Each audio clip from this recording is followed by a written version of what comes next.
कैसे हैं आप सभी। आशा करता हूँ आप सभी स्वस्थ हैं, अच्छे हैं। आप सभी का स्वागत है आपके अपने study channel the exam day practice zone.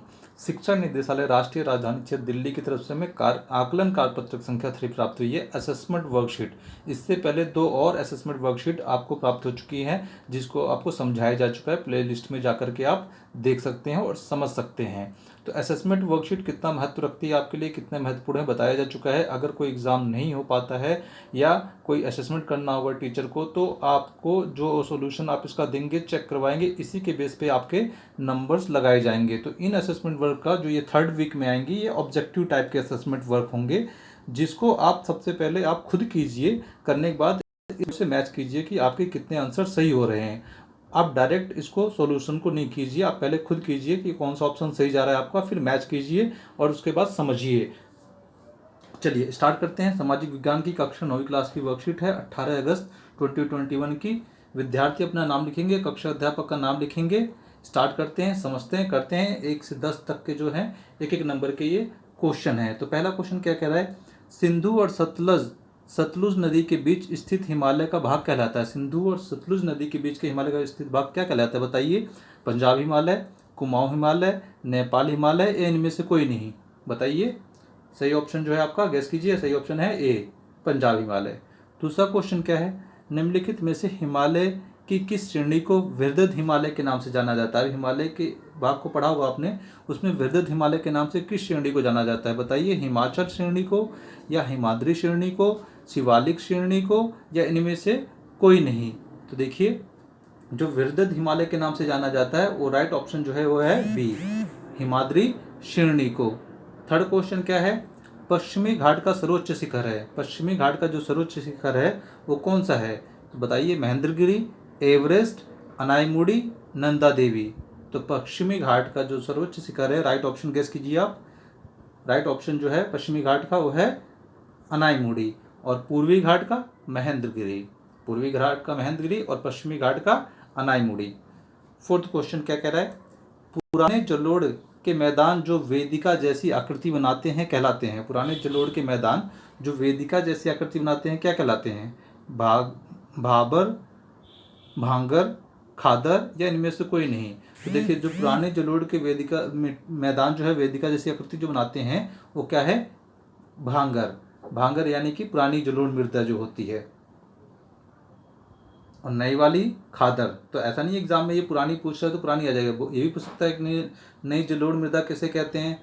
तो इस तरीके से आप यहाँ पे खादर ऑप्शन है तो खादर लगाएंगे। यहाँ पर क्या पूछ रहा है क्वेश्चन में, पुराने जलोढ़ के मैदान जो वेदिका जैसे करते हैं, तो पुराने के लिए क्या, भांगर, नए के लिए खादर। तो याद रखेंगे। 5th क्वेश्चन, निम्नलिखित में से कौन सी आकृति ज्वालामुखी निक्षेप से बनी है। निम्नलिखित में से कौन सी आकृति ज्वालामुखी से बनी है, बताइए।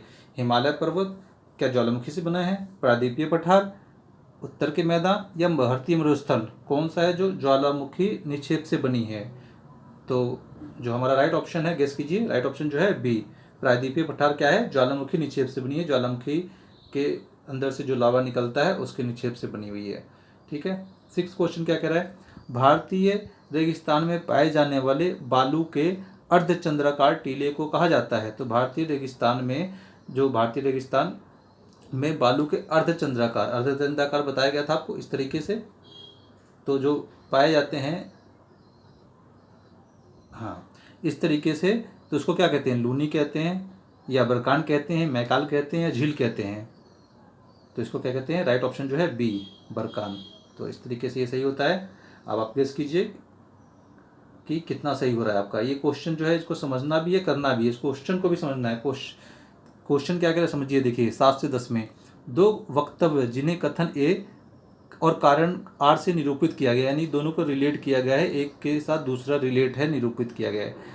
दिए गए वक्तव्यों को ध्यानपूर्वक पढ़िए और नीचे दिए गए सही विकल्पों के सामने दिए गए गोले को पेन पेंसिल की सहायता से काला कीजिए। कथन ए क्या है, अगर ए है, अगर ए मार्क करेंगे, अगर आप ए ऑप्शन टिक करेंगे तो ए का मतलब क्या है कहलाएगा, बी का क्या कहलाएगा, सी का कहलाएगा, डी का क्या कहलाएगा, उसी को आप सबसे पहले समझ लीजिए, क्योंकि ऐसे क्वेश्चन आगे भी आ सकते हैं, एग्जाम में भी आ सकते हैं। कथन ए क्या आप सेलेक्ट करेंगे, कथन ए और कारण आर दोनों सही है। कथन ए भी सही है और कारण दे रहा है जो आर है वो भी सही है। और आर कथन ए का सही व्याख्या करता है। आर जो है ए की सही व्याख्या करता है। अभी समझेंगे किस तरीके से। बी कब सेलेक्ट करेंगे? कथन ए और कारण आर दोनों सही है, लेकिन आर कथन ए की व्याख्या नहीं करता है। ठीक है। सी ऑप्शन कब सेलेक्ट करेंगे? कथन ए सही है जबकि कारण आर गलत है। सिर्फ ए सही हो, आर गलत हो। कथन डी सब सेलेक्ट कब करेंगे? कथन ए गलत है जबकि कारण आर सही है। अब देखिए क्वेश्चन करते हैं, समझ में आएगा आपको इसके ऑप्शन को कैसे सेलेक्ट करना है। कथन ए क्या कह रहा है? पूर्वी तटीय मैदान अपेक्षाकृत अधिक चौड़ी है। पूर्वी तटीय मैदान जो है अपेक्षाकृत अधिक चौड़ी है। ये बात सही कि नहीं सही है? सही है। तो ये बात को यहाँ से मार्क कर देंगे, सही है। ठीक है। अब देखिए आर क्या कह रहा है, कारण क्या कह रहा है? यहाँ कई नदियाँ डेल्टा बनाती हैं, तो कई नदियाँ डेल्टा बनाती है जिसकी वजह से अपेक्षाकृत अधिक चौड़े हैं। तो ये दोनों भी सही है। तो इसमें से कौन सा ऑप्शन पढ़ते हैं? देखिए पहला ऑप्शन क्या कर रहा है? कारण कथन ए और कारण आर दोनों सही हैं। दोनों सही हो गए। ठीक है, दोनों सही हो गए ना। और कारण आर ए की सही व्याख्या करता है, बिल्कुल सही व्याख्या कर रहा है। नदियाँ डेल्टा इस वजह से चौड़े हैं। तो इसका राइट ऑप्शन क्या हो जाएगा? ए। देखिए अब कथन ए कथन कारण आर, कथन ए कारण आर में क्या कह रहा है? रेगिस्तानी इलाकों में विरल वनस्पति पाई जाती है। विरल यानी कि बहुत कम वनस्पति पाई जाती है, कहीं कहीं देखी जाती है। बिल्कुल सही बात है। ये ऐसे मार्क कर देंगे एग्जाम में, आपके पास सीट होगी, मार्क करेंगे, फिर ऑप्शन सेलेक्ट करेंगे। रेगिस्तानी इलाके में अल्प वर्षा होती है, अल्प वर्षा यानी कम वर्षा होती है, ये भी सही बात है। तो दोनों सही हो गए। तो देखिए विरल वनस्पति क्यों पाई जाती है? क्योंकि अल्प वर्षा होती है। तो कारण जो कथन ए है कारण आर की वजह से है। तो पहला हमारा ऑप्शन हो गया ना, कारण ए, कथन ए जो है आर कारण की वजह से है। तो कथन यहाँ पर ए जो है ऑप्शन ए सिलेक्ट करेंगे। 9th क्वेश्चन क्या कह रहा है? भारत का उत्तरी मैदान सघन जनसंख्या वाला क्षेत्र है। बिल्कुल, भारत का जो उत्तरी मैदान है वो क्या है? सघन जनसंख्या यानी अधिक जनसंख्या वाला क्षेत्र है। ये बात सही है, तो इस पर मार्क कर दीजिए।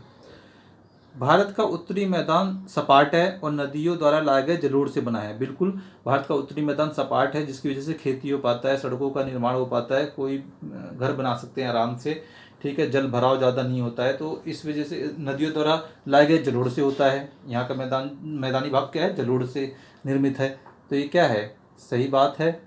और कारण आर जो है भारत का उत्तरी मैदान सपाट नदियों द्वारा लाए जलोढ़ से होता है। तो इसी वजह से, इन कारणों की वजह से ही क्या है? सघन जनसंख्या है। जब सारी सुविधाएं तो सघन जनसंख्या है। तो इसका राइट ऑप्शन क्या है?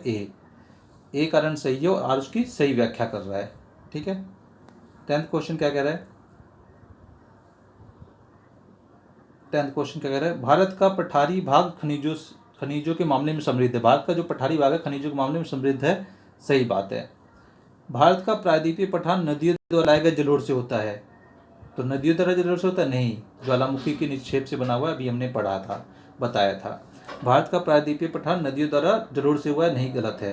तो कारण ए सही है, कारण ए सही है जबकि कारण आर जो है गलत है ना। तो क्या हो जाएगा राइट ऑप्शन? सी। राइट ऑप्शन क्या हो जाएगा? सी। यहाँ तक समझ में आया? 10th का सी। चलिए, अच्छी बात है। तो इस तरीके से आसान सी वर्कशीट ख़त्म होती है। समझ में आई होगी, आपको अच्छी लगी होगी। आप इसको और अच्छी तरीके से समझिए, करिए, और इससे रिलेटेड एग्ज़ाम में भी आ सकते हैं जब ऑब्जेक्टिव टाइप का होगा। और इसकी वैल्यू, इसका जो महत्व है वो तो है ही। तो अपना ध्यान रखिए, पढ़ते रहिए। Take care.